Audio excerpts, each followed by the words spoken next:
ನಮಸ್ಕಾರ. ಚಂದನದ ವಿಶೇಷ ಕಾರ್ಯಕ್ರಮಕ್ಕೆ ಆತ್ಮೀಯ ಸ್ವಾಗತ. ನವೆಂಬರ್ 26 ಎಂದರೆ ಭಾರತದ ಸಂವಿಧಾನ ದಿವಸ. ನಮ್ಮ ದೇಶ ನಮ್ಮ ಹೆಮ್ಮೆ, ನಮ್ಮ ಸಂವಿಧಾನವೂ ನಮ್ಮ ಹೆಮ್ಮೆ. ಭಾರತ ಸಂವಿಧಾನ ಇಡೀ ಪ್ರಪಂಚದಲ್ಲಿ ತನ್ನದೇ ಆದಂತಹ ಒಂದು ವಿಶಿಷ್ಟತೆಯನ್ನು ಪಡೆದಿದೆ ಎಂದರೂ ಕೂಡ ತಪ್ಪಾಗೋದಿಲ್ಲ. ಈ ಒಂದು ಸುಸಂದರ್ಭದಲ್ಲಿ ನಾವು ಭಾರತ ಸಂವಿಧಾನ ದಿವಸದ ಬಗ್ಗೆ ಮತ್ತಷ್ಟು ಮಾಹಿತಿಯನ್ನು ತಿಳ್ಕೊಳ್ಳೋಣ. ನಮ್ಮ ಜೊತೆ ಮಂಜುನಾಥ್ ಬಿ, ವಿಶೇಷಾಧಿಕಾರಿ, ಕಾಲೇಜು ಶಿಕ್ಷಣ ಇಲಾಖೆಯವರು ಆಗಮಿಸಿದ್ದಾರೆ. ಸರ್, ಈ ಕಾರ್ಯಕ್ರಮಕ್ಕೆ ಆತ್ಮೀಯ ಸ್ವಾಗತ. ನಮಸ್ಕಾರ. ನಮಸ್ತೆ ಸರ್. ಭಾರತ ಸಂವಿಧಾನ ಅಂದರೆ ನಮ್ಮ ದೇಶದ ಬಗ್ಗೆ ಎಷ್ಟು ಹೆಮ್ಮೆ ಆಗ್ತದೋ ನಮಗೆ ಅಷ್ಟೇ ಒಂದು ರೀತಿಯ ಒಂದು ಭಾವನೆ ಮೂಡುತ್ತದೆ ಅಲ್ವಾ ಸರ್? ಇದ್ರ ವಿಶೇಷತೆ ಏನಿದೆ ಸರ್? ಸರ್, ಭಾರತ ಸಂವಿಧಾನ ಅನ್ನೋದು ಜಗತ್ತಿನಲ್ಲೇ ಅತಿ ದೊಡ್ಡ ಸಂವಿಧಾನ. ಈ ಜಗತ್ತಿನ ಏನು 190ಕ್ಕೂ ಹೆಚ್ಚು ದೇಶಗಳಿದೆ, ಯಾವ ಸಂವಿಧಾನವೂ ಕೂಡ ಇಷ್ಟು ಬೃಹತ್ತಾಗಿಲ್ಲ. ಕರ್ನಾಟಕ ಸರ್ಕಾರದವರು ಪಬ್ಲಿಷ್ ಮಾಡಿರೋ ಪುಸ್ತಕ ಇದು. 330 ಪೇಜ್, ಅಂದ್ರೆ 2 ಬೈಲಿಂಗ್ವೆಲ್ ಆಗಿದೆ. ನಮ್ಮ ಎಲ್ಲ ಕನ್ನಡಿಗರು, ಭಾರತೀಯರು ಇದನ್ನ ಒಮ್ಮೆ ಓದ್ಕೊಂಡ್ರೆ, ಯಾಕಂದ್ರೆ 2015 ಸಂವಿಧಾನ ದಿನ ಘೋಷಣೆ ಆದಾಗ ಜಗತ್ತಿನ ಎಂಬಸಿಗಳಿಗೆಲ್ಲ ಭಾರತ ಸರ್ಕಾರ ಇನ್ಸ್ಟ್ರಕ್ಷನ್ ಕೊಡುತ್ತೆ, ಅಲ್ಲಿನ ರಾಷ್ಟ್ರೀಯ ಭಾಷೆಗಳು ಲೋಕಲ್ ಲ್ಯಾಂಗ್ವೇಜಲ್ಲಿ ಪಬ್ಲಿಷ್ ಮಾಡಿ ಜಗತ್ತಿಗೆಲ್ಲ ತಿಳಿಸೋಣ ಅಂತ. ಅಷ್ಟೊಂದು ಅಮೋಘವಾದ ಕೃತಿ ಇದಾಗಿದೆ ಸರ್. ಹೌದು, ಅಂದರೆ ನಮ್ಮ ಒಂದು ಸಂವಿಧಾನದಲ್ಲಿ ಸ್ವಾತಂತ್ರ್ಯ, ಸಮಾನತೆ ಮತ್ತು ಭ್ರಾತೃತ್ವ, ಲಿಬರ್ಟಿ, ಈಕ್ವಾಲಿಟಿ, ಫ್ರೆಟರ್ನಿಟಿ, ಇದನ್ನ 3 ಪಿಲ್ಲರ್ಸ್ ಅಂತ ಕರೀತಾರಲ್ವಾ? ಹೌದು ಸರ್. ಅಂದರೆ ಯಾವುದೇ ದೇಶದಲ್ಲಿ ಯಾವುದೇ ವ್ಯಕ್ತಿ ಸಮಗ್ರ ಅಭಿವೃದ್ಧಿ ಆಗಬೇಕು ಅಂತಂದರೆ ಇದು 3 ಇರಲೇಬೇಕು: ಸ್ವಾತಂತ್ರ್ಯ, ಸಮಾನತೆ ಮತ್ತು ಭ್ರಾತೃತ್ವ. ಇದು 3 ಕಿತ್ಕೊಂಡ್ವಿ ಅಂದರೆ ವ್ಯಕ್ತಿ ಕಂಪ್ಲೀಟ್ ಬೆಳವಣಿಗೆ, ಪರಿಪೂರ್ಣ ಬೆಳವಣಿಗೆ ಆಗಕ್ಕೆ ಸಾಧ್ಯ ಇಲ್ಲ. ಇದು ಫ್ರಾನ್ಸ್ ಕ್ರಾಂತಿಯಿಂದ ಕೊಡುಗೆ ಸರ್. ಇದು ಫ್ರಾನ್ಸ್ ಕ್ರಾಂತಿ ನಡೆದಿದ್ದೇ ಈ 3 ವರ್ಡ್ಗಾಗಿ. ಆ ಪದವನ್ನು ಭಾರತ ಸಂವಿಧಾನದಲ್ಲಿ ಎರವಲು ಪಡ್ಕೋತೀವಿ. ಅಂದರೆ ಭಾರತ ಸಂವಿಧಾನ ಅಂದರೆ ಹೇಗೆ ಅಂದರೆ ಜಗತ್ತಿನ ಒಳ್ಳೇದೇನಿದೆ ಎಲ್ಲದನ್ನೂ ನಾವು ಕಂಬೈನ್ ಮಾಡ್ಕೋತೀವಿ. ಹಾಗಾಗಿ ಇದು ಅತ್ಯುತ್ತಮವಾದ ಪದಗಳು ಸರ್. 3 ಪಿಲ್ಲರ್ಸ್ ಅಂತ ಕರೆದ್ರಲ್ಲ ನೀವು, ತುಂಬಾ ಅದ್ಭುತವಾದ ಪದಗಳು. ನವೆಂಬರ್ 26 ವಿಶೇಷ ಏನು? ನವೆಂಬರ್ 26 ಭಾರತ ಸಂವಿಧಾನವನ್ನು ಬರೆಯಲು ಆರಂಭ 1946, 1946ರಲ್ಲಿ ಆರಂಭ ಮಾಡ್ತೀವಿ ಸರ್. 46 ಡಿಸೆಂಬರ್ 9ಕ್ಕೆ ಆರಂಭವಾಗಿದ್ದು ಕಂಪ್ಲೀಟ್ ಅದು ಸುಮಾರು ಹಲವಾರು ಸೆಷನ್ಗಳ ನಂತರ ನವೆಂಬರ್ 26, 1949ಕ್ಕೆ ಈ ಸಂವಿಧಾನವನ್ನು ನಮಗೆ ನಾವೇ ಅಂಗೀಕರಿಸಿದ್ದೇವೆ, ಅಡ್ಯಾಪ್ಟ್ ಮಾಡ್ಕೋತೀವಿ. ಅದು ಭಾರತ ಸಂವಿಧಾನ ಪ್ರಿಯಂಬಲ್ ಬಹಳ ಚೆನ್ನಾಗಿ ಹೇಳ್ತಾರೆ, ಈ ಸಂವಿಧಾನವನ್ನು ನಮಗೆ ನಾವೇ ಅರ್ಪಿಸ್ಕೊಂಡಿದ್ದೇವೆ ಅಂತ. ಅಷ್ಟು ಚೆನ್ನಾಗಿ ಇದನ್ನ ಬರೆದು ಅವತ್ತು ನಮ್ಮ ಅಂಗೀಕಾರ ಆಗುತ್ತೆ. ಅಂಗೀಕಾರ ಆದ ದಿವಸವನ್ನ ನಾವು ಸಂವಿಧಾನ ದಿವಸ ಅಂತ ಇತ್ತೀಚೆಗೆ ಸೆಲೆಬ್ರೇಟ್ ಮಾಡೋಕೆ ಸ್ಟಾರ್ಟ್ ಮಾಡಿದ್ದೀವಿ ಸರ್. ಈ ನವೆಂಬರ್ 26ಕ್ಕೂ ಜನವರಿ 26ಕ್ಕೂ ಇರೋದ್ರಲ್ಲಿ ಏನು ವ್ಯತ್ಯಾಸ ಇದೆ? ನವೆಂಬರ್ 26 ಹೇಳ್ದಲ್ಲ ಸರ್, 2 ವರ್ಷ 11 ತಿಂಗಳು 18 ದಿವಸದ ಪ್ರತಿಫಲವಾಗಿ ಒಂದು ದೊಡ್ಡ ತಪಸ್ಸದು. 2 ವರ್ಷ ನಿಯರ್ಲಿ 3 ವರ್ಷ ಆಗುತ್ತೆ ಅದು. 2 ವರ್ಷ 11 ತಿಂಗಳು 18 ದಿವಸ ಅಂದ್ರೆ ಆ ತಪಸ್ಸಿನ ಪ್ರತಿಫಲವಾಗಿ ರೂಪುಗೊಳ್ಳುತ್ತೆ ಭಾರತ ಸಂವಿಧಾನ.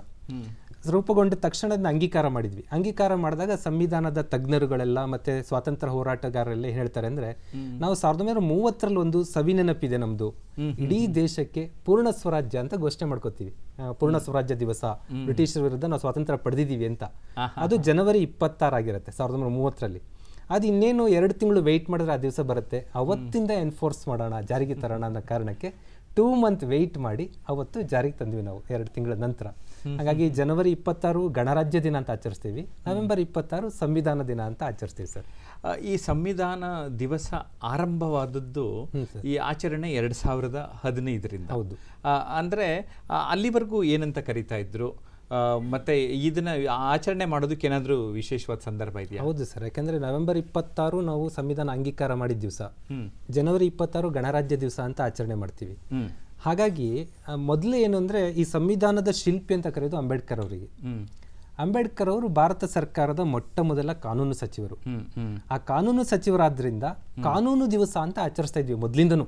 ನವೆಂಬರ್ 26 ಕಾನೂನು ದಿವಸ, ಲೀಗಲ್ ಡೇ, ಲಾ ಡೇ ಅಂತ ಸೆಲೆಬ್ರೇಟ್ ಮಾಡ್ತಾ ಬಂದ್ವಿ. 2015 ಒಂದು ವಿಶೇಷ ಘಟನೆ ನಡೆಯುತ್ತೆ ಸರ್. ಏನು ಅಂದ್ರೆ ಅಂಬೇಡ್ಕರ್ ಜಿ ಅವರು ಜನಿಸಿದ 125ನೇ ವರ್ಷಾಚರಣೆ.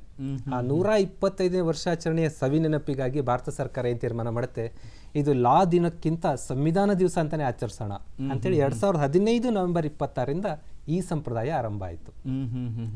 ಅಂದ್ರೆ ಇದಕ್ಕಿಂತ ಮುಂಚೆ ಇದನ್ನ ಕಾನೂನು ದಿವಸ ಅಂತ ಆಚರಿಸ್ತಾ ಇದ್ರು. ಹೌದು ಹೌದು. ಅಂದ್ರೆ ಅಲ್ಲಿ ಸಂವಿಧಾನವನ್ನೇ ಸ್ಮರಿಸ್ತಾ ಇದ್ರು. ಹೌದು, ಸಂವಿಧಾನ ಸ್ಮರಿಸ್ತಾ ಇದ್ರು. ಅದಕ್ಕೆ ಸಂವಿಧಾನ ದಿವಸ ಅನ್ನೋ ಬದಲಿಗೆ ಕಾನೂನು ದಿವಸ ಅಂತ ಕರೆಯಲಾಗ್ತಾ ಇತ್ತು. ಈ ಸಂವಿಧಾನ ದಿವಸದ ಒಂದು ಆಚರಣೆಯ ಒಂದು ಉದ್ದೇಶಗಳಿರ್ತದಲ್ಲ, ಆ ಉದ್ದೇಶಗಳ ಬಗ್ಗೆ ಮಾಹಿತಿ ಕೊಡಿ. ಉದ್ದೇಶ ಏನು ಅಂದ್ರೆ ಸರ್, ಇವತ್ತಿನ ಯುವ ಜನಾಂಗ, ಸ್ಪೆಷಲಿ ಈಗ ಯಂಗ್ ಜನರೇಷನ್ ಏನ್ ಡೆವಲಪ್ ಆಗ್ತಾ ಇದೆ, ಸಂವಿಧಾನದ ಅರಿವು ಕಡಿಮೆ ಆಗ್ತಾ ಇದೆ. ಬರೀ ಯುವ ಜನಾಂಗ ಅಷ್ಟೇ ಅಲ್ಲ, ಕಂಪ್ಲೀಟ್ ನಾಗರಿಕರಲ್ಲೇ ಒಂದು ಪರಿಪೂರ್ಣತೆ ಸಿಗ್ತಾ ಇಲ್ಲ. ಈಗ ಒಂದು ಎಕ್ಸಾಂಪಲ್ ಕೊಡ್ತೀನಿ ಸರ್ ನಾನು. ಭಾರತದ ರಾಷ್ಟ್ರೀಯ ಭಾಷೆ ಯಾವುದು ಅಂತ ಕೇಳಿದ ಕೂಡಲೇ ಬಹುತೇಕರು ಉತ್ತರ ಕೊಡೋದು ಹಿಂದಿ ಅಂತ.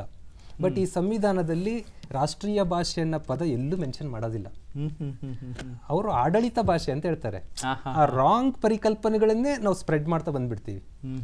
ಭಾರತದ ರಾಷ್ಟ್ರೀಯ ಭಾಷೆ ಯಾವುದೂ ಇಲ್ಲ ಸರಿಯಾದ ಉತ್ತರ. ಯಾಕಂದ್ರೆ ಅದು ಭಾಷೆ ಏನಂದ್ರೆ ಆಡಳಿತ ಭಾಷೆ ಅಂತ ಕರೆದಿದ್ದೀವಿ. ಭಾರತ ಒಂದು ಮಲ್ಟಿಕಲ್ಚರ್ಸ್ ದೇಶ, ನಿಮಗೆ ಗೊತ್ತಿದೆ. ಹಾಗಾಗಿ ಅಂತ ಸಣ್ಣ ಸಣ್ಣ ತಪ್ಪುಗಳು ನಮ್ಮಲ್ಲಿ ಆಗ್ತಾ ಇರ್ತವೆ.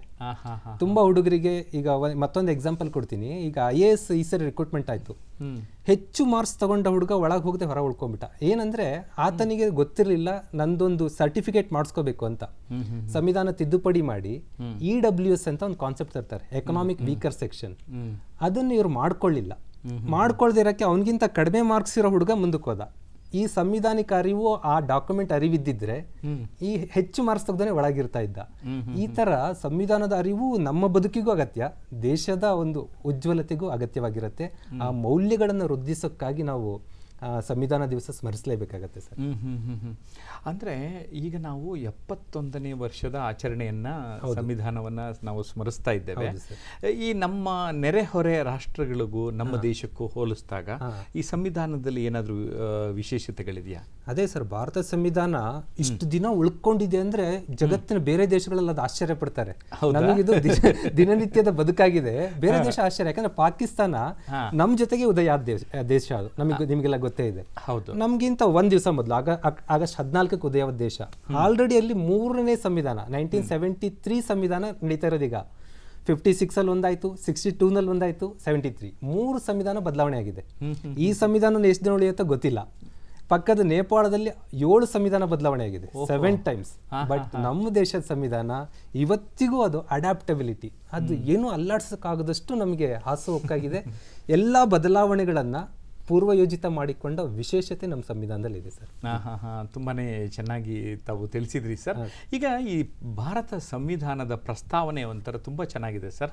ಅದೇನು ಹೇಳುತ್ತೆ ಅಂದ್ರೆ, ಭಾರತದ ಜನಗಳಾದ ನಾವು ಭಾರತವನ್ನು ಒಂದು ಸಾರ್ವಭೌಮ, ಸಮಾಜವಾದಿ, ಸರ್ವಧರ್ಮ, ಸಮಭಾವದ ಪ್ರಜಾಸತ್ತಾತ್ಮಕ ಗಣರಾಜ್ಯವಾಗಿ ರಚಿಸಲು ಮತ್ತು ಅದರ ಸಮಸ್ತ ನಾಗರಿಕರಿಗೆ ಸಾಮಾಜಿಕ, ಆರ್ಥಿಕ ಮತ್ತು ರಾಜಕೀಯ ನ್ಯಾಯ, ವಿಚಾರ, ಅಭಿವ್ಯಕ್ತಿ, ವಿಶ್ವಾಸ, ಧರ್ಮಶ್ರದ್ಧೆ ಮತ್ತು ಉಪಾಸನಾ ಸ್ವಾತಂತ್ರ್ಯ, ಸ್ಥಾನಮಾನ ಹಾಗೂ ಅವಕಾಶ, ಸಮಾನತೆ ದೊರೆಯುವಂತೆ ಮಾಡಲು ಮತ್ತು ವ್ಯಕ್ತಿ ಗೌರವವನ್ನು ಸುನಿಶ್ಚಿತಗೊಳಿಸಿ ಅವರಲ್ಲಿ ಭ್ರಾತೃಭಾವನೆಯನ್ನು ವೃದ್ಧಿಗೊಳಿಸಲು ಶ್ರದ್ಧಾಪೂರ್ವಕ ಸಂಕಲ್ಪ ಮಾಡಿದವರಿಗಾಗಿ ಅಂತ ಹೇಳ್ತಾರೆ. ತುಂಬಾ ಚೆನ್ನಾಗಿ ಇದನ್ನ ಹೇಳಿದಾರಲ್ಲ ಸರ್. ಹೌದು ಸರ್. ಏನಂದ್ರೆ ಭಾರತ ಪ್ರಸ್ತಾವನೆದು ತುಂಬಾ ವಿಶೇಷ ಏನಂದ್ರೆ ಸರ್, ಅದು ಒಂದು ರಾಷ್ಟ್ರಗೀತೆ ಎರಡು ಅಂತ ಕರಿಬಹುದು. ಜನಗಣಮನ ಬಿಟ್ರೆ ನಮ್ಗೆ ಇದು ಕಲಿಸ್ಬೇಕು ನಮ್ಮ ಮಕ್ಕಳಿಗೆ. 2015ರಲ್ಲಿ ಸ್ಪರ್ಧೆಗಳನ್ನ ಏರ್ಪಡಿಸ್ತಾರೆ. ಯಾರು ಪರಿಪೂರ್ಣ ಪ್ರಸ್ತಾವನೆ ಹೇಳ್ತೀರಾ, ಯಾರು ಇದನ್ನು ಪರಿಪೂರ್ಣ ಬರಿತೀರಾ. ಈಗ ನಾವೆಲ್ಲ ಕಾಲೇಜ್ನಲ್ಲಿ ಅಸೈನ್ಮೆಂಟ್ ಇದು ಕೊಡ್ತೀವಿ, ಏನೂ ನೋಡೋದಾಗೆ ನೀವು ಅದನ್ನ ಬರಿಬೇಕು. ಅಂದ್ರೆ ಇಡೀ ಸಂವಿಧಾನದ ಸೋಲ್, ಆತ್ಮ ಇದಾಗಿದೆ. ಏನ್ ಸಂವಿಧಾನ ಪೂರ್ತಿ ಹೇಳುತ್ತೋ ಅದು ಇಷ್ಟರಲ್ಲಿ ಹೇಳ್ಕೊಂಡು ಕಂಪ್ಲೀಟ್ ಮಾಡುತ್ತೆ ಸರ್. ನೀವು ಏನ್ ಬೇಕು ಇಡೀ ಸಂವಿಧಾನ ಇಲ್ಲಿ ಉಳ್ಕೊಳ್ಳುತ್ತೆ. ಇದ್ರ ಬಗ್ಗೆನೇ ನಮ್ಮ ಕೋರ್ಟ್ಗಳಲ್ಲಿ ದೊಡ್ಡ ಚರ್ಚೆ ನಡೆಯುತ್ತೆ. ಇದು ಸಂವಿಧಾನದ ಭಾಗ ಹೌದು, ಭಾಗ ಅಲ್ವೋ ಅಂತ. ಯಾಕಂದ್ರೆ ಸಂವಿಧಾನದ ಭಾಗ ಅಂದ್ರೆ ಕೆಲವೊಂದು ತೀರ್ಪುಗಳೇ ಚೇಂಜ್ ಆಗ್ತವೆ. ಅಷ್ಟು ಇದು ಸಂವಿಧಾನದ ಒಂದು ಅಂಗವಾಗಿ ಉಳ್ಕೊಂಡಿದೆ. ಈಗ ಅಂತಿಮ ತೀರ್ಪಿನ ಪ್ರಕಾರ ಇದು ಸಂವಿಧಾನದ ಭಾಗ ಹೌದು, ಸಂವಿಧಾನದ ಭಾಗ ಅಲ್ಲ, ಈ ಸಪರೇಟ್ ಶೀಟ್ ಎತ್ತಿಡಿ ಅಂತ ಹೇಳಕ್ ಬರಲ್ಲ. ಅಷ್ಟು ಪ್ರಮುಖವಾದ ಶೀಟ್ ಆಗುತ್ತೆ ಸರ್. ಖಂಡಿತವಾಗಿ ಸರ್. ಈಗ ಭಾರತದ ಸಂವಿಧಾನದ ವಿಶೇಷತೆಗಳು ಅಂತ ನಾವು ಭಾವಿಸೋದಾದಾಗ 2 ಅಂಶಗಳಿದೆಯಲ್ಲ, ಆ 2 ಅಂಶಗಳ ಬಗ್ಗೆ ನಿಮ್ ಗಮನ ಸೆಳೀತಾನೆ. ಸರ್, ಭಾರತ ಸಂವಿಧಾನ ಪ್ರೇಮ್ ಬಿಹಾರಿ ನಾರಾಯಣ್ ರೈಜಡಾ ಅಂತ ಅವರು ಇದನ್ನ ಸ್ಕ್ರಿಪ್ಟ್ ಮಾಡ್ತಾರೆ, ಬರೆಯೋದು. ಸುಂದರವಾದ ದೇವನಾಗರಿ ಲಿಪಿ ಮತ್ತು ಇಂಗ್ಲಿಷ್ ಎರಡೂ ಭಾಷೆಯಲ್ಲಿ ಇಟಾಲಿಕ್ ಶೈಲಿ ಇಟಾಲಿಕ್ ಬಳಸ್ತಾರೆ. ಬಟ್ ಕಾಲಿಗ್ರಫಿ ಅಂತ ಕರಿತೀವಿ ನಾವು, ಇಂಡೋ ಸಾರ್ಸನಿಕ್ ಶೈಲಿಯಲ್ಲಿ ಕಾಲಿಗ್ರಫಿ ಈ ಇಸ್ಲಾಮಿಕ್ ಅಲ್ಲಿ ಬಳಸ್ತಾರೆ. ತುಂಬಾ ಸುಂದರವಾದ ಬರಹ. ಕೈಯಲ್ಲಿ ಬರೆದಿದ್ದು. ಯಾವ ಜಗತ್ತಿನ ಸಂವಿಧಾನವನ್ನು ಕೈಯಲ್ಲಿ ಇಷ್ಟು ಸುಂದರವಾಗಿ ಇನ್ನೊಂದು ಬರೆದಿಲ್ಲ. ಇದು ಅದಕ್ಕೊಂದು ಆಂಟಿಕ್ ಪೀಸ್ ಆಗಿ ಉಳ್ಕೊಳ್ಳುತ್ತೆ, ಕೈಯಲ್ಲಿ ಬರೀತಾರೆ. ಮತ್ತು ಅದಕ್ಕೆ ಶಾಂತಿನಿಕೇತನ ನಮ್ಮ ರವೀಂದ್ರನಾಥ್ ಠಾಗೂರ್ ಅವ್ರದ ಏನು ಕಲ್ಕತ್ತಾ ಬರುತ್ತೆ, ಅಲ್ಲಿನ ಕೆಲವು ತಜ್ಞರು ಬರ್ತಾರೆ, ಬಿಹಾರ್ ರಾಮ್ ಮೋಹನ್ ಸಿನ್ಹಾ ಅಂತೇಳಿ ಮತ್ತೆ ನಂದಲಾಲ್ ಬೋಸ್, ಈ ಇಬ್ಬರು ಬಂದು ಅದಕ್ಕೆ ಡಿಸೈನ್ಸ್ಗಳು ಕೊಡ್ತಾ ಬರ್ತಾರೆ. ಆ ಮೂಲ ಸಂವಿಧಾನದ ಕಾಪಿ ಹಿಡ್ಕೊಂಡ್ರೆ ಯಾರಾದ್ರೂ ಅದನ್ನ ಒಂದ್ಸರಿ ಕೈ ಮುಗಿಬೇಕು ಅನ್ಬೇಕು, ಅಷ್ಟು ಸುಂದರವಾಗಿ ಸ್ಕ್ರಿಪ್ಟ್ ಅನ್ನು ಮಾಡ್ತಾರೆ. ಆನಂತರ ಇದು ನಮ್ಮ ಸರ್ವೆ ಆಫ್ ಇಂಡಿಯಾ ಅದು ಇದು ಸಂಸ್ಥೆನವರು ಇದು ಪ್ರಿಂಟ್ ಔಟ್ ಮಾಡ್ತಾ ಬರ್ತಾರೆ. ಮೊದಲು ಇದು ಬೈ ಹ್ಯಾಂಡ್ ಮ್ಯಾನ್ಯುಸ್ಕ್ರಿಪ್ಟ್ ಆಗಿ ರೂಪುಗೊಳ್ಳುತ್ತೆ ಸರ್ ಇದು. ನಮ್ಮ ವಿಶೇಷತೆ ಈ ವಿಶೇಷವಾಗಿ ಈ ಸಂವಿಧಾನದ ಬಗ್ಗೆ ಕೇಳ್ತಾ ಇದ್ರೆ ನಮ್ಗೇನೋ ಒಂಥರ ಅಭಿಮಾನ ಬರ್ತದೆ ನಮ್ಮ ಒಂದು ದೇಶದ ಬಗ್ಗೆ, ದೇಶದ ಸಂವಿಧಾನ ಬಗ್ಗೆ. ಸುಮ್ಮನೆ ಸ್ವಲ್ಪ ಇತಿಹಾಸಕ್ಕೆ ಹೋಗೋಣ. ಈ ಭಾರತ ಸಂವಿಧಾನ ರಚನಾ ಸಭೆ ಅದು ನಡೀತಲ್ಲ, ಆ ಒಂದು ಸನ್ನಿವೇಶವನ್ನ ನಮಗೆ ಕಣ್ಣಿಗೆ ಕಟ್ಕೊಡಿ ಈಗ. ಖಂಡಿತ ಸರ್, ಖಂಡಿತ. ಭಾರತ ಸಂವಿಧಾನ ಅನ್ನೋದು ನಮಗೆ ನಾನೇನಿಗೆ ತೋರಿಸಿದಲ್ಲ ಸರ್, 330 ಪೇಜ್ನ ಇದೊಂದು ಕಾಪಿ. ಈ ಕಾಪಿ ಅನ್ನೋದು ಕೇವಲ ಅಕ್ಷರಗಳ ಪೋಣಿಕೆ ಅಲ್ಲ, ಇದು ಕೇವಲ ಹೆಣೆದಿರೋದಲ್ಲ. 1773ರಲ್ಲಿ ರೆಗ್ಯುಲೇಟಿಂಗ್ ಕಾಯ್ದೆ ಅಂತ ಬ್ರಿಟಿಷರು ತರ್ತಾರೆ, ಬ್ರಿಟಿಷ್ ಸರ್ಕಾರವನ್ನ ರೆಗ್ಯುಲೇಟ್ ಮಾಡೋದಕ್ಕೆ. ಆ ರೆಗ್ಯುಲೇಟ್ ಮಾಡಿದ್ದ ಬ್ರಿಟಿಷ್ ಕಾಯ್ದೆಯನ್ನ ಅದ್ರ ಮೂಲಕ ಆರಂಭ ಆಗುತ್ತೆ ಸಂವಿಧಾನದ ಬೆಳವಣಿಗೆ ಅಂತ. ಅಲ್ಲಿಂದ ಕಾನ್ಸ್ಟಿಟ್ಯೂಷನ್ ಗ್ರೋತ್ ಸ್ಟಾರ್ಟ್ ಆಯ್ತು. ಬೆಳವಣಿಗೆ ಸ್ಟಾರ್ಟ್ ಆದ ನಂತರ ಅವತ್ತಿನಿಂದ ಬೆಳೀತಾ ಬೆಳೀತಾ ಬೆಳೀತಾ ಹಲವಾರು ಕಾಯ್ದೆಗಳು, ಹಲವಾರು ದೇಶದ ಎರವಲು ನಂತರ ನಮ್ಮ ಸಂವಿಧಾನ ರೂಪುಗೊಳ್ಳಕ್ಕೆ ಸ್ಟಾರ್ಟ್ ಆಯ್ತು. ಆದ್ರೆ ಇದು ಒಂದು ಅಧಿಕೃತವಾಗಿ ಯಾವಾಗ ಆರಂಭ ಆಗುತ್ತೆ ಅಂತ ಅಂದ್ರೆ, ಅಧಿಕೃತ ಆರಂಭ ಆಗಿದ್ದು 1946 ಡಿಸೆಂಬರ್ 9. ಅಲ್ಲಿ ಕ್ಯಾಬಿನೆಟ್ ಆಯೋಗ ಅಂತೇಳಿ ಒಂದು ಬ್ರಿಟನ್ ಪಾರ್ಲಿಮೆಂಟ್ ಇಂದ ಕ್ಯಾಬಿನೆಟ್ ಸಚಿವರನ್ನು 3 ಜನ ಕಳಿಸ್ಕೊಡ್ತಾರೆ. ಆ 3 ಜನ ಸಚಿವರು ಬಂದು ನಿಮ್ಮ ದೇಶಕ್ಕೆ ಒಂದು ಸಂವಿಧಾನ ಬರೆದುಕೊಳ್ರಿ, ಸಂವಿಧಾನ ಬರೆಯೋದು ನಿಮಗೆ ಸ್ವಾತಂತ್ರ್ಯ ಕೊಡೋಕೆ ಸಿದ್ಧತೆ ಆಗಿದೆ ಅಂತ, ಎಷ್ಟು ಬೇಗ ಸಂವಿಧಾನ ರಚನೆ ಆಗುತ್ತೋ ಅಷ್ಟು ಬೇಗ ನಾವು ಸ್ವಾತಂತ್ರ್ಯ ಕೊಡ್ತೀವಿ ಅಂತ ಹೇಳಿ ಅವರು ಆಶ್ವಾಸನೆ ಕೊಟ್ಟು ಒಂದು ಸಭೆ ರಚನೆ ಮಾಡಿ ಹೋಗ್ತಾರೆ. 3 ಜನ ಕ್ಯಾಬಿನೆಟ್ ಸಚಿವರು ಬರ್ತಾರೆ ಕ್ಲೆಮೆಂಟ್ ಅಟ್ಲಿ ಸಂಪುಟದಿಂದ, ಅದಕ್ಕೆ ಅದನ್ನ ಕ್ಯಾಬಿನೆಟ್ ಆಯೋಗ ಅಂತ ಕರಿತೀವಿ. ಆ ನಂತರ ಸಭೆಗೆ ಸಚ್ಚಿದಾನಂದ ಸಿನ್ಹಾ ಅನ್ನೋ ಒಬ್ಬ ಹಿರಿಯ ವ್ಯಕ್ತಿಯನ್ನ ಹಂಗಾಮಿ ಅಧ್ಯಕ್ಷರು ಮಾಡ್ತಾರೆ. ಅವ್ರು ಹೇಳ್ತಾರೆ, ನಾನು ಹಿರಿಯ ಹೌದು, ಬಟ್ ಇದೆಲ್ಲ ತುಂಬ ಟಾಸ್ಕ್ ಇರುತ್ತೆ, ನನ್ನ ಕೈಲಾಗಲ್ಲ, ರಾಜೇಂದ್ರ ಪ್ರಸಾದ್ ಅವ್ರನ್ನ ಮಾಡ್ಬೋದಾ ಅಂತ ಬಹುಮತದಿಂದ ರಾಜೇಂದ್ರ ಪ್ರಸಾದ್ ಅವ್ರನ್ನ ಸಂವಿಧಾನ ರಚನಾ ಸಭೆಯ ಅಧ್ಯಕ್ಷನಾಗಿ ಮಾಡಲಾಗುತ್ತೆ. ಹೌದು. ಆವಾಗ ಅದರಲ್ಲಿ ಹಲವಾರು ಸಮಿತಿಗಳು ಬರ್ತವೆ. ಹಲವಾರು ಸಮಿತಿಯಲ್ಲಿ ಡ್ರಾಫ್ಟ್ ಮಾಡೋದು, ಕರಡು ತಯಾರಿಸೋದು ಅತಿ ಮುಖ್ಯ ಟಾಸ್ಕ್. ಅತಿ ಮುಖ್ಯ ಟಾಸ್ಕ್ ಅನ್ನು ಮಾಡೋದಕ್ಕೆ ಡಾಕ್ಟರ್ BR ಅಂಬೇಡ್ಕರ್ಗೆ ಅಪಾಯಿಂಟ್ ಮಾಡ್ತಾರೆ. ಯಾಕಂದ್ರೆ ಈಸ್ ಎಕ್ಸ್ಪರ್ಟ್. ಕೇವಲ ಸಂವಿಧಾನ ಅಂದ್ರೆ ನಮಗೇನನ್ಸತ್ತಿದ್ದು, ಕಾಲೇಜ್ಗಳಲ್ಲಿ ನಮಗಿದು ಕೇವಲ ಪೊಲಿಟಿಕಲ್ ಸೈನ್ಸ್ ಪುಸ್ತಕ, ಬಟ್ ಇದರಲ್ಲಿರೋ ಕಂಟೆಂಟ್ ಸರ್ ಮಲ್ಟಿ ಡಿಸಿಪ್ಲಿನ್ ಗೊತ್ತಿರಲೇಬೇಕು. ಅಂಬೇಡ್ಕರ್ಗೆ ಅದೊಂದು ಶಕ್ತಿ ಇತ್ತು. ಅವ್ರಿಗೆ ಲಾ ಗೊತ್ತಿತ್ತು, ಎಕಾನಮಿ ಗೊತ್ತಿತ್ತು, ಪೊಲಿಟಿ ಗೊತ್ತಿತ್ತು, ಸೋಷಿಯಾಲಜಿ ಗೊತ್ತಿತ್ತು, ಎಲ್ಲ ಡಿಸಿಪ್ಲಿನ್ ಗೊತ್ತಿರುವಂಥ ಸಮಗ್ರ ವ್ಯಕ್ತಿತ್ವ ಒಂದಿತ್ತು ಅವತ್ತು ಭಾರತದಲ್ಲಿ ಅಂದರೆ ಅದು ಅಂಬೇಡ್ಕರ್. ಅದಕ್ಕೆ ಆ ಸ್ಥಾನ ಅವ್ರಿಗೆ ಸಿಗುತ್ತೆ. ಸಿಕ್ಕ ನಂತರ ಅವರು ಅದನ್ನು ಯಶಸ್ವಿಯಾಗಿ ನಿಭಾಯಿಸಿದ್ರು. ಆದರೆ ಒಂದು ವಿಶೇಷ ಅಂದರೆ, ಬ್ರಿಟಿಷರು ಎಕ್ಸ್ಪೆಕ್ಟ್ ಮಾಡಿದ್ದೇನು ಅಂದರೆ, ನಿರೀಕ್ಷೆ ಮಾಡ್ತಾ ಇದ್ರು ಒಂದು 4-5 ತಿಂಗಳಲ್ಲಿ ಸಂವಿಧಾನ ರಚನೆ ಆಗ್ಬೋದು, ನಾವು ಸ್ವಾತಂತ್ರ್ಯ ಕೊಟ್ಟು ಹೊರಗೆ ಬರ್ಬೋದು ಅಂತ. ಆದರೆ ನಮ್ಮ ದೇಶದ ಮಲ್ಟಿ ಕಲ್ಚರ್ಗೆ, ಬಹು ಸಂಸ್ಕೃತಿಗೆ ಒಂದು ಸಂವಿಧಾನ ರಚನೆ ಮಾಡೋದು ಅಷ್ಟು ಸುಲಭದ ಕೆಲಸ ಆಗಲಿಲ್ಲ. 2 ವರ್ಷ 11 ತಿಂಗಳು 18 ದಿವಸ ತೆಗೆದುಕೊಳ್ಳುತ್ತಿದ್ದು. ಅಷ್ಟು ದೀರ್ಘಕಾಲದ ನಂತರ ಒಂದು ಅಮೋಘವಾದ ಕೃತಿ ಗ್ರಂಥ ರಚನೆ ಆಗುತ್ತೆ. ಇದು ಹೊಸ ಜನಜೀವನವನ್ನ ರೂಪಿಸುತ್ತೆ ಸರ್. ಹೌದು, ಅಂದ್ರೆ ನಮ್ಮ ಇಡೀ ದೇಶದ ಒಂದು ಜೀವನಾಡಿ ಅಂದ್ರೂ ತಪ್ಪಾಗಲ್ಲ. ಹೌದೌದು ಸರ್. ಈ ಅಂಕಿ ಅಂಶಗಳ ಬಗ್ಗೆ, ಮೂಲ ಸಂವಿಧಾನ ಮತ್ತು ಪ್ರಸ್ತುತ ಸಂವಿಧಾನ, ಅಂಕಿ ಅಂಶಗಳನ್ನ ಸ್ವಲ್ಪ ತಿಳಿಸ್ಕೊಡಿ ಸರ್. ಅಂಕಿ ಅಂಶಗಳು ಬಹಳ ಮುಖ್ಯ ಸರ್. ಇದು ಸಂವಿಧಾನ ಗೊತ್ತಿರಬೇಕು ಅಂದ್ರೆ, ಏನಿದು ಸಂವಿಧಾನದಲ್ಲಿ ವಿಧಿ, ಆರ್ಟಿಕಲ್ ಅಂದ್ರೆ ಏನು ಅಂದ್ರೆ, ನಾವು ಚಾಪ್ಟರ್ ಅಂತ ಕರಿತೀವಿ ಯಾವುದೇ ಪುಸ್ತಕದಲ್ಲಿ. ಆ ಚಾಪ್ಟರ್ ಅನ್ನೋದನ್ನ ಇಲ್ಲಿ ಪಾರ್ಟ್ ಅಂತ ಕರೀತಾರೆ. ಭಾಗ 1, ಭಾಗ 2, ಆ ತರ ಭಾಗ 22 ಐತೆ ಸರ್. 22 ಭಾಗಗಳು ಇದರಲ್ಲಿ ಕಂಡು ಬರುತ್ತೆ ಮೂಲ ಸಂವಿಧಾನದಲ್ಲಿ. ಆ ಭಾಗ 1 1, 2, 3, 4, 5 ವಿಧಿಗಳು ಕೊಡ್ತಾ ಬರ್ತಾರೆ. 395 ವಿಧಿಗಳಿದೆ. ಜೊತೆಗೆ 8 ಶೆಡ್ಯೂಲ್ಸ್, ಪರಿಶಿಷ್ಟಗಳು ಅಂತ. ಪರಿಶಿಷ್ಟಗಳು ಅಂದ್ರೆ ಕೋರ್ಟ್ನಲ್ಲಿ ಹೆಚ್ಚಾಗಿ ಪ್ರಶ್ನಿಸಲಾಗದಂಥ ವಿಷಯಗಳನ್ನ ಅಲ್ಲಿ ತರಬೇಕು. 395 ಕೋರ್ಟಲ್ಲಿ ಪ್ರಶ್ನಿಸಲಾಗದ ಅಂಶಗಳಿರಬೇಕು ಅಂತ ಪರಿಶಿಷ್ಟಗಳು 8 ಆ್ಯಡ್ ಮಾಡಿದ್ರು. ಮತ್ತೆ 2 ಅನುಬಂಧಗಳಿತ್ತು. ಇದು ಮೂಲ ಸಂವಿಧಾನದಲ್ಲಿ. ನಾನು ಇನ್ನೊಂದು ಕತೆ ಹೇಳ್ತೀನಿ, ಆ ನಂತರ ಡೆವಲಪ್ ಆಗ್ತಾ ಬಂತು. ಯಾವುದೇ ದೇಶದ ಸಂವಿಧಾನ ಸರ್ ಅವತ್ತಿಗೆ ಮುಗಿಯಲ್ಲ. ಅದು 1950ಗೆ ರಚನೆ ಆಯಿತು. ಹಾಗೆ ಬಿಟ್ಟರೆ ಹೊಸ ಹೊಸ ಸಂಸ್ಕೃತಿ ಬರ್ತಾ ಬರುತ್ತೆ. ನಿಮಗೆ ಗೊತ್ತಿದ್ದೀರಿ, ಈ ವರ್ಷ ಕೋವಿಡ್ ಫೇಸ್ ಮಾಡಿದ್ದೀವಿ. ಕೋವಿಡ್ ಅನ್ನೋದು ಜಗತ್ತು ಯಾವತ್ತೂ ನೋಡದೇ ಇರುವಂಥ ಹೊಸ ವಿದ್ಯಮಾನ. ಇದಕ್ಕೆ ಹೊಂದ್ಕೋಬೇಕಲ್ಲ. ಆ ಹೊಂದ್ಕೊಂತ ಭಾರತ ಸಂವಿಧಾನ ಏನಾಯಿತು ಅಂದರೆ 22 ಭಾಗ ಇದ್ದಿದ್ದು 3 ಆ್ಯಡ್ ಆಗುತ್ತೆ. ಅಂದರೆ 4 ಆ್ಯಡ್ ಆಯಿತು, 1 ರಿಮೂವ್ ಆಗುತ್ತೆ. ಪ್ರಸ್ತುತ 25 ಭಾಗಗಳಿದೆ. ವಿಧಿಗಳು ಅಷ್ಟೇ 395 ಇತ್ತು. ನಂಬರ್ 396, 97 ಅಂತ ಹೋಗಲ್ಲ. 21A, 21B ಹಿಂಗೆ ಆ್ಯಡ್ ಆಗ್ತಾ ಬರುತ್ತೆ. 51A ಹೀಗೆ ಒಂದು 72 ಸೇರ್ಪಡೆ ಆಗಿದೆ. ಸುಮಾರು 468 ವಿಧಿಗಳು ಈಗಿದೆ. ಜೊತೆಗೆ ಪರಿಶಿಷ್ಟಗಳು 8 ಇದ್ದಿದ್ದು 12 ಪರಿಶಿಷ್ಟ ಆಯಿತು. ಅನುಬಂಧಗಳು 2 ಇದ್ದಿದ್ದು 5 ಆಯಿತು. ಅಂದರೆ ಭಾರತ ಸಂವಿಧಾನ ನಿಂತ ನೀರಲ್ಲ, ವಿಕಸಿಸುತ್ತಾ ಇದೆ, ಕಾಲಕ್ಕೆ ತಕ್ಕಂತೆ ಹೊಂದ್ಕೋತಾ ಇದೆ. ಹಾಗಾಗಿನೇ ಇದು ಯಾವತ್ತಿಗೂ ಶಾಶ್ವತವಾಗಿ ಉಳಿಯಲು ಸಾಧ್ಯ ಆಗ್ತಾ ಇದೆ ಸರ್. ನೀವು ತುಂಬಾನೇ ಸೊಗಸಾಗಿ ಈ ಅಂಕಿ ಅಂಶಗಳ ಪಾತ್ರ ಕೂಡ ತುಂಬಾ ಮುಖ್ಯವಾದದ್ದು, ಅದನ್ನ ನೀವು ನಮಗೆ ಚೆನ್ನಾಗಿ ತಿಳಿಸಿದ್ದೀರಿ. ಇನ್ನು ಪ್ರಮುಖ ಅಂಶ ಅಂತ ಅಂದಾಗ ನಾವು ಸಾಮಾನ್ಯವಾಗಿ ಮೂಲಭೂತ ಹಕ್ಕುಗಳ ಬಗ್ಗೆ, ಮೂಲಭೂತ ಕರ್ತವ್ಯಗಳ ಬಗ್ಗೆ ಮತ್ತು ರಾಜ್ಯ ನಿರ್ದೇಶಕ ತತ್ವಗಳ ಬಗ್ಗೆ ಮಾತಾಡ್ತೀವಿ. ಇವುಗಳ ಬಗ್ಗೆ ಸ್ವಲ್ಪ ಮಾಹಿತಿ ಕೊಡಿ ಸರ್. ಅಂದರೆ ಮೂಲಭೂತ ಹಕ್ಕುಗಳು ಯಾವುದೇ ದೇಶಕ್ಕೆ, ಮಾನವ ಹಕ್ಕು ಅನ್ನೋದು ಈ ವಿಶ್ವಸಂಸ್ಥೆ ಘೋಷಣೆ ಮಾಡುತ್ತೆ. ಮಾನವ ಹಕ್ಕಿನ ಒಂದು ವಿಕಸಿತ ರೂಪ ಮೂಲಭೂತ ಹಕ್ಕುಗಳು. ನಮ್ಮ ಭಾರತ ಸಂವಿಧಾನದಲ್ಲಿ ಏನಿದೆ, ಯಾವುದೇ ವ್ಯಕ್ತಿ ಒಬ್ಬ ಸಂಪೂರ್ಣ ಅಭಿವೃದ್ಧಿ ಆಗಬೇಕು ಅಂದರೆ ಸಂಪೂರ್ಣ ಅಭಿವೃದ್ಧಿಗೆ ಹಕ್ಕುಗಳು ಬೇಕು. ನಮಗೆ ಸ್ವಾತಂತ್ರ್ಯ ಇಲ್ಲ ಅಂದರೆ ನಾವೇನು ಮಾಡೋಕ್ಕಾಗಲ್ಲ. ನಮಗೆ ಸಮಾನತೆ ಇಲ್ಲ ಅಂದರೆ ತುಳಿತಕ್ಕೊಳಗಾಗ್ತಾ ಇರ್ತೀವಿ. ಅದನ್ನೆಲ್ಲವನ್ನು ತಪ್ಪಿಸಿ ನಾವು ಬೆಳಿಬೇಕು ಅಂದರೆ ಹಕ್ಕುಗಳು ಬೇಕು. ಹಾಗಾಗಿ ಭಾರತ ಸಂವಿಧಾನ ಮೂಲ ಸಂವಿಧಾನದಲ್ಲಿ 7 ಹಕ್ಕುಗಳನ್ನು ಪ್ರೊವೈಡ್ ಮಾಡಲಾಗಿತ್ತು. 7 ಹಕ್ಕುಗಳಿದ್ವು. 7 ಹಕ್ಕಲ್ಲಿ ಆಸ್ತಿ ಹಕ್ಕು ಅನ್ನೋ ಒಂದು ಆಪ್ಷನ್ ಇತ್ತು. ಆಸ್ತಿ ಹಕ್ಕು ಏನು ಮಾಡ್ತು, ಸ್ವಲ್ಪ ಅಪ್ ಡೌನ್ಸ್ ಮಾಡೋಕೆ ಸ್ಟಾರ್ಟ್ ಮಾಡ್ತು. ಅಂದರೆ ಭಾರತದಲ್ಲಿ ಅಸಮಾನತೆಗಳು ಸೃಷ್ಟಿಯಾಗೋಕೆ ಸ್ಟಾರ್ಟ್ ಆಯಿತು. ಹಾಗಾಗಿ ಒಂದು 30 ವರ್ಷಗಳ ಹಿಂದೆ ನಾವೇನು ಮಾಡ್ತೀವಿ, ಆಸ್ತಿ ಹಕ್ಕನ್ನು ತೆಗಿತೀವಿ. ಪ್ರಸ್ತುತ 6 ಹಕ್ಕುಗಳು ಉಳ್ಕೊಂಡಿದೆ ಸರ್. ಇದು ವ್ಯಕ್ತಿಯ ಒಂದು ಹಕ್ಕು, ಸರ್ಕಾರಕ್ಕೆ ಕರ್ತವ್ಯ ಆಗತ್ತೆ. ಈಗ ನನಗೆ ಸ್ವಾತಂತ್ರ್ಯ ಕೊಡಬೇಕು ಅಂದರೆ ಅದನ್ನ ಪಡಿಬೇಕು, ನನ್ನ ಹಕ್ಕು. ಅದಕ್ಕೆ ಏನು ತೊಂದರೆ ಆಗದಂಗೆ ಕೊಡೋದು ಸರ್ಕಾರದ ಕರ್ತವ್ಯ. ಆವಾಗ ಏನಾಯಿತು, ನಮ್ಮ ಭಾರತೀಯರಲ್ಲಿ ಬರೀ ಹಕ್ಕಿನ ಪ್ರಜ್ಞೆ, ಕೇಳುವ ಪ್ರವೃತ್ತಿ ಬೆಳೀತು. ಇದನ್ನು ನೋಡಿದಂಥ 1976ರಲ್ಲಿ ಭಾರತ ಸರ್ಕಾರ, ಭಾರತೀಯರು ಬರೀ ಹಕ್ಕನ್ನು ಕೇಳ್ತಾರೆ, ಡ್ಯೂಟಿ ಮಾಡ್ತಾ ಇಲ್ಲ, ಹಾಗಾಗಿ ಡ್ಯೂಟಿಯನ್ನು ಸೇರಿಸೋಣ ಅಂತೇಳಿ ಫಂಡಮೆಂಟಲ್ ಡ್ಯೂಟೀಸ್, ಮೂಲಭೂತ ಕರ್ತವ್ಯಗಳನ್ನು ಆ್ಯಡ್ ಮಾಡ್ತಾರೆ. 11 ಕರ್ತವ್ಯಗಳಿದೆ ಸರ್. ಇತ್ತೀಚೆಗೆ ಒಂದು ಸೇರ್ಪಡೆ ಆಗುತ್ತೆ, ಶಾಲೆಗೆ ಮಕ್ಕಳನ್ನ ಕಳಿಸುವುದು ಪೋಷಕರ ಕರ್ತವ್ಯ. ನಾವು ಮೊದಲೆಲ್ಲ ರಾಷ್ಟ್ರಗೀತೆ ಗೌರವಿಸುವುದು, ರಾಷ್ಟ್ರಧ್ವಜ ಗೌರವಿಸುವುದು ನೋಡಿದೀವಲ್ಲ. 2002 ತಿದ್ದುಪಡಿ ನಂತರ ಆ್ಯಡ್ ಅಪ್ ಆಗಿದ್ದೇನೆಂದ್ರೆ ಶಾಲೆಗೆ ಮಕ್ಕಳನ್ನ ಕಳಿಸುವುದು ಪೋಷಕರ ಕರ್ತವ್ಯ. ಹೀಗೆ ಹೊಸ ಕರ್ತವ್ಯಗಳು ಸೇರ್ಪಡೆ.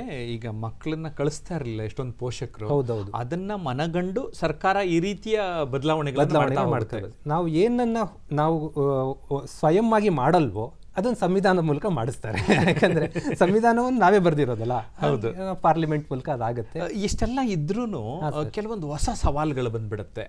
ಅಂದ್ರೆ ಅದು ಸಂವಿಧಾನಿಕ ಬಿಕ್ಕಟ್ಟುಗಳು ಬಂದ್ಬಿಡುತ್ತದೆ, ನ್ಯಾಯಿಕ ವಿಮರ್ಶೆ ಮಾಡಬೇಕಾಗ್ತದೆ. ಇಂಥ ಸವಾಲುಗಳ ಬಗ್ಗೆ ಸ್ವಲ್ಪ ವಿಚಾರ. ಹೌದು ಸರ್. ಏನಂದ್ರೆ ಹೊಸ ಹೊಸ ವಿದ್ಯಮಾನಗಳು, ಆರ್ಥಿಕ ಏರುಪೇರುಗಳು ಹೇಗಾಗ್ತಾ ಇದೆ ಅಂತ ಅಂದ್ರೆ ಭಾರತ ಸಂವಿಧಾನದಲ್ಲಿ ಇಲ್ಲದೆ ಇರುವಂಥ ಹೊಸ ಹೊಸ ಕಾನ್ಫ್ಲಿಕ್ಟ್ಗಳು ಬರ್ತವೆ. ಈ ಭಾರತ ಸಂವಿಧಾನದಲ್ಲಿ ಮುಖ್ಯಮಂತ್ರಿ ಆಗೋದ್ರ ಬಗ್ಗೆ ಹೇಳ್ತಾರೆ, ಮುಖ್ಯಮಂತ್ರಿ ಆಗೋ ಹಿಂಗೆ ಆಗಿರಬೇಕು ಅಂತ. ನೀವು 25 ವರ್ಷ ಆಗಬೇಕು ಅಂತ ಅಲ್ಲಿ ಮೆನ್ಷನ್ ಮಾಡಲ್ಲ. ನೀನು ಡೈರೆಕ್ಟ್ ಮುಖ್ಯಮಂತ್ರಿ ಆಗ್ಬೋದು, 6 ತಿಂಗಳೊಳಗಾಗಿ MLA ಅಥವಾ MLC ಆಗ್ಬೋದು ಅಂತ ಇರುತ್ತೆ. ಈಗ ಒಬ್ಬ ಪ್ರಭಾವಿ ರಾಜಕಾರಣಿ ಒಬ್ಬ ತನ್ನ ಮಗನನ್ನು 22 ವರ್ಷಕ್ಕೆ ಮುಖ್ಯಮಂತ್ರಿ ಮಾಡಿಬಿಟ್ರು ಅಂತ ಇಟ್ಕೊಳ್ಳಿ. 22 ಇಯರ್ಗೆ ಮುಖ್ಯಮಂತ್ರಿ ಆಗ್ಬಿಟ್ಟ ಅವನು. ಸಂವಿಧಾನದಲ್ಲಿ ಏಜ್ ರಿಸ್ಟ್ರಿಕ್ಷನ್ ಇಲ್ಲ. 6 ತಿಂಗಳೊಳಗಾಗಿ ಅವನು MLA ಅಥವಾ MLC ಆಗಬೇಕು. ಅಷ್ಟೊಳಗಾಗಿ ಆತ ರಿಸೈನ್ ಮಾಡ್ತಾನೆ, 5 ತಿಂಗಳು ಮುಖ್ಯಮಂತ್ರಿ ಹುದ್ದೆ ಅನುಭವಿಸ್ಬಿಡ್ತಾನಲ್ಲ. ಈ ಥರದ ಬಿಕ್ಕಟ್ಟುಗಳು ಅಂದರೆ ಸಂವಿಧಾನದಲ್ಲಿ ಅದ್ರ ಬಗ್ಗೆ ಪ್ರಸ್ತಾಪ ಆಗಿರಲ್ಲ, ಹೊಸ ಹೊಸ ಸಮಸ್ಯೆಗಳು ಸೃಷ್ಟಿ ಆಗ್ತವೆ. ಈ ಟೈಮಲ್ಲಿ ಸುಪ್ರೀಂ ಕೋರ್ಟ್ ಮತ್ತು ಹೈಕೋರ್ಟ್ಗಳು ವ್ಯಾಖ್ಯಾನ ಮಾಡ್ತಾ ಇರುತ್ತೆ, ಇದು ಹೀಗಲ್ಲ ಹೀಗೆ ಅಂತ. ಅದು ಮಾಧ್ಯಮ ಲೋಕದಲ್ಲಿ ಏನು ಚರ್ಚೆ ಸ್ಟಾರ್ಟ್ ಆಗಿದೆ ಅಂತಂದ್ರೆ, ಏನಿದು ಸುಪ್ರೀಂ ಕೋರ್ಟೇ ಸವಾರಿ ಮಾಡ್ತಾ ಇದೆಯಾ, ಅಂದ್ರೆ ಜುಡಿಷಿಯಲ್ ಸುಪ್ರೀಮಸಿ ಅಂತ ಕರಿತೀವಿ ಸರ್. ಇದು ನಮ್ಮ ದೇಶವನ್ನ ಪಾರ್ಲಿಮೆಂಟು ಮತ್ತು ಸರ್ಕಾರಕ್ಕಿಂತ ಸುಪ್ರೀಂ ಕೋರ್ಟೇ ಆಳ್ತಾ ಇದೆಯೇನೋ ಅನ್ನೋಂಥ ಒಂದು ಕಾನ್ಸೆಪ್ಟ್ ಬರ್ತಾ ಇದೆ, ಬೆಳೀತಾ ಇದೆ. ಇದು ಸಂವಿಧಾನಿಕ ಬಿಕ್ಕಟ್ಟು ಮತ್ತು ಜುಡಿಷಿಯಲ್ ಸುಪ್ರೀಮಸಿ ಅಂತ ಕರಿತೀವಿ ಸರ್ ನಾವು. ಇಂಥ ಟೈಮಲ್ಲಿ ಅವರಿಗೆ ಸಿಕ್ಕಿರೋ ಸ್ಪೆಷಲ್ ಅಧಿಕಾರಗಳು ಜಡ್ಜಸ್ಗೆ ನ್ಯಾಯಿಕ ವಿಮರ್ಶೆ.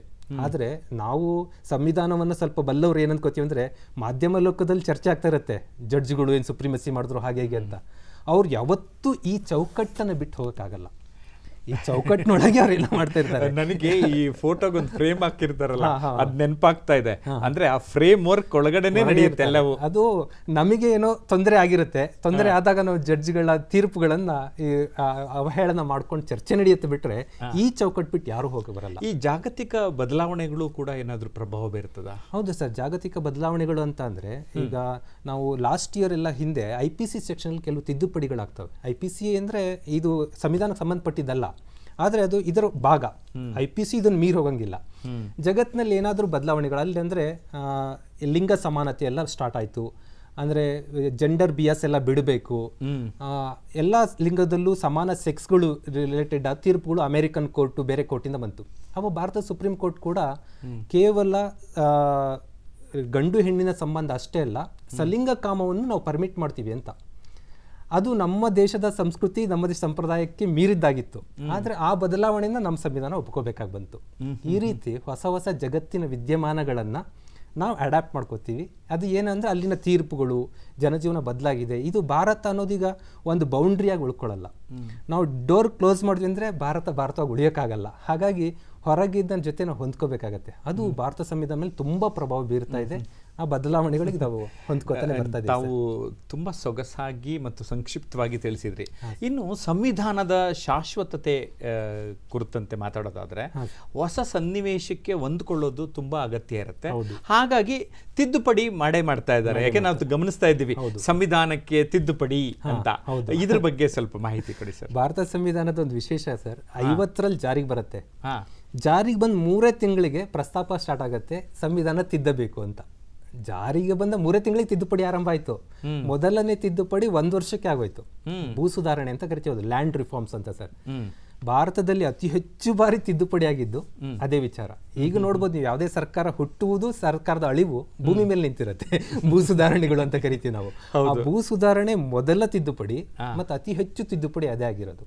ಲ್ಯಾಂಡ್ ರಿಫಾರ್ಮ್ಸ್ ರಿಲೇಟೆಡ್ ಅತಿ ಹೆಚ್ಚು ತಿದ್ದುಪಡಿ ಆಗುತ್ತೆ. ಆ ರೀತಿ 51ನೇ ಇಸ್ವಿಯಿಂದ ತಿದ್ದುಪಡಿ ಆರಂಭ ಆಗಿ 2019ರವರೆಗೂ ಸಂವಿಧಾನ ತಿದ್ದುಪಡಿಗೊಳಗಾಗ್ತಾನೆ ಬಂತು. 20ರಲ್ಲೂ ತಿದ್ದುಪಡಿ ಆಗಿದೆ. 104ನೇ ತಿದ್ದುಪಡಿ ಈ ವರ್ಷ ಆಗುತ್ತೆ. ಒಟ್ಟು ಭಾರತ ಸಂವಿಧಾನ 104 ಸರಿ ತಿದ್ದುಪಡಿಗೊಳಗಾಗತ್ತೆ ಸರ್. ಸುಮಾರು ಆನ್ ಅಂಡ್ ಆವರೇಜ್ ಪ್ರತಿ 1 ವರ್ಷ 2 ವರ್ಷಕ್ಕೊಂದ್ಸರಿ ತಿದ್ದುಪಡಿ ಆಗಿದೆ. ಒಂದೊಂದು ವರ್ಷ ಒಂದೇ ವರ್ಷಕ್ಕೆ 3-4 ಸರಿ ತಿದ್ದುಪಡಿ ಆಗಿದೆ. ಹಾಗಾಗಿ ಸುಮಾರು ಈಗ ಸಂವಿಧಾನ ಜಾರಿಗೆ ಬಂದು 71 ವರ್ಷ, 104 ಅಂದರೆ 1 ವರ್ಷಕ್ಕೆ 1ಕ್ಕಿಂತ ಹೆಚ್ಚು ಬಾರಿ ತಿದ್ದುಪಡಿ ಆಗಿದೆ ಅಂತ ಅವರೇಜ್ ಮಾಡ್ಬೋದು ನಾವು. ಈಗ ಇಂಥ ಒಂದು ಸಂವಿಧಾನ ಉಳಿಬೇಕು ಅಂದರೆ ಯುವಕರು ಕೂಡ ರಾಜಕೀಯಕ್ಕೆ ಸಕ್ರಿಯವಾಗಿ ಭಾಗವಹಿಸೋದು ಎಷ್ಟು ಮುಖ್ಯ ಆಗುತ್ತೆ ಸರ್? ಹೌದು ಸರ್, ಏನಂದರೆ ನಮ್ಮದು ಏನಾಗಿದೆ, ಸಂವಿಧಾನ ಅಂದರೆ ಒಂದು ಅಕಾಡೆಮಿಷಿಯನ್ ಪೊಲಿಟಿಕಲ್ ಸೈನ್ಸ್ನ ಒಂದು ಸಬ್ಜೆಕ್ಟ್ ಆಗಿ ಉಳಿತಾ ಇದೆ. ಅದಾಗಬಾರ್ದು. ಸಂವಿಧಾನ ಓದು ಅನ್ನೋದು ಒಂದು ಕರ್ನಾಟಕದಲ್ಲಿ ಒಂದು ಚಳುವಳಿ ನಡೀತಾ ಇದೆ, ಸಂವಿಧಾನ ಓದು ಅಂತ. ಸಂವಿಧಾನವನ್ನು ಪ್ರತಿಯೊಬ್ಬರು ಓದಿರಬೇಕು. ಒಂದು ಇಷ್ಟು ದೊಡ್ಡ ಗ್ರಂಥವನ್ನು ಎಲ್ಲರೂ ಓದೋದು ಅಗತ್ಯ ಇಲ್ಲ. ಈ ಗ್ರಂಥದ ಬದಲಿಗೆ ಒಂದು 50 ಪುಟಗಳ ಪುಟಾಣಿ ಸಂವಿಧಾನವನ್ನು ತಿಳ್ಕೊಂಡಿರ್ಬೇಕು. ಅದು ಅಗತ್ಯ. ವೆರಿ ಫಸ್ಟ್ ಏನಂದ್ರೆ, ನಾವು ಸಂವಿಧಾನ ಉಳಿಸ್ಬೇಕು ಅಂದ್ರೆ ಸಂವಿಧಾನ ಗೊತ್ತಿರಬೇಕು ಅಂದ್ರೆ ನಾವು ತಿಳ್ಕೊಂಡಿರ್ಬೇಕು. ತಿಳ್ಕೊಳ್ದೆ ನಾವು ಸಂವಿಧಾನ ಉಳಿಸೋಕ್ಕಾಗಲ್ಲ. ನಂಬರ್ 2, ಚುನಾವಣೆ ಮತ್ತು ಸಂವಿಧಾನ ಒಂದು ಭಾಗ. ಅದು ನೀವು ನೋಡಿರ್ಬೋದು, ಎಲೆಕ್ಷನ್ಗಳಲ್ಲಿ 50% ವೋಟ್ ಕ್ರಾಸ್ ಆಗ್ತಾ ಇಲ್ಲ. ಹೌದು, 50% ಜನ ವೋಟ್ಗೆ ಬರ್ತಾ ಇಲ್ಲ ಅಂದರೆ ಅವರಿಗೆ ಈ ಸಂವಿಧಾನ, ಈ ದೇಶದ ಆಡಳಿತ ಯಾವುದ್ರ ಬಗ್ಗೆನೂ ಕಾಳಜಿ ಅಂದ್ರೆ ಮತ ಚಲಾವಣೆ ಅನ್ನುವಂಥದ್ದು ತುಂಬಾನೇ ಮುಖ್ಯ ಆಗುತ್ತೆ.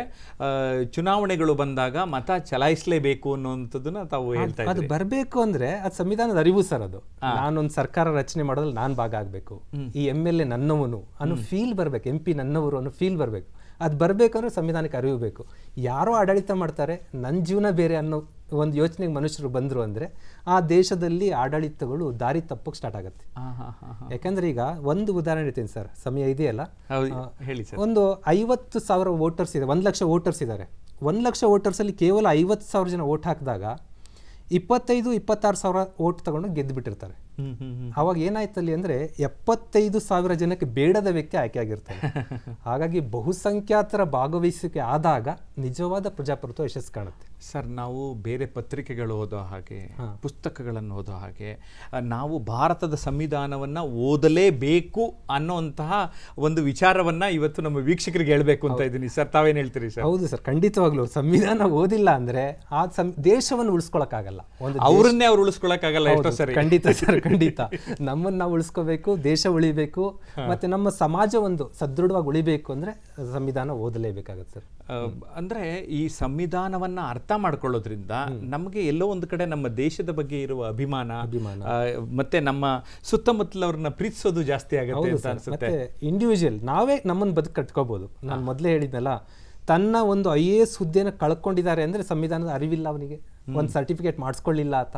ಈ ಸಮಸ್ಯೆಗಳು ಇಂಥವ್ರು ಸುಮಾರು ಒಂದು 10 ಜನ ನನ್ನ ಜೊತೆ ಕಾಂಟ್ಯಾಕ್ಟ್ ಅಲ್ಲಿ ಇದ್ದಾರೆ. ಸರ್ ಇದೇನು EWS ಅಂತ ಮುಗಿದ ಮೇಲೆ ಆತನ ಸ್ಕೋರ್ಗೆ ಈಸ್ ಎಲಿಜಿಬಲ್, ಆದರೆ ಆ ಸರ್ಟಿಫಿಕೇಟ್ ಇಲ್ಲ ಅವ್ರ ಹತ್ರ. ಮಂಜುನಾಥ್, ತಾವು ತುಂಬ ಸೊಗಸಾಗಿ ನಮ್ಮ ವೀಕ್ಷಕರಿಗೆ ಮಾಹಿತಿಯನ್ನು ನೀಡಿದ್ದೀರಿ.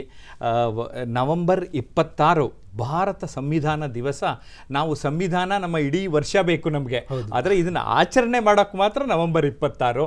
ಆದರೆ ಪ್ರತಿದಿನ ಸಂವಿಧಾನವನ್ನು ನೀವು ಹೇಳಿದಾಗೆ 50 ಪುಟಗಳ ಒಂದು ಪುಸ್ತಕವನ್ನಾದರೂ ಮನೆಯಲ್ಲಿ ಇಟ್ಕೋಬೇಕು ಅಂತ ಹೇಳ್ತಾ, ಚಂದನದ ಪರವಾಗಿ, ವೀಕ್ಷಕರ ಪರವಾಗಿ ತಮಗೆ ಧನ್ಯವಾದಗಳನ್ನು ಸಲ್ಲಿಸ್ತೀನಿ. ನಮಸ್ಕಾರ. ನಮಸ್ತೆ ಸರ್.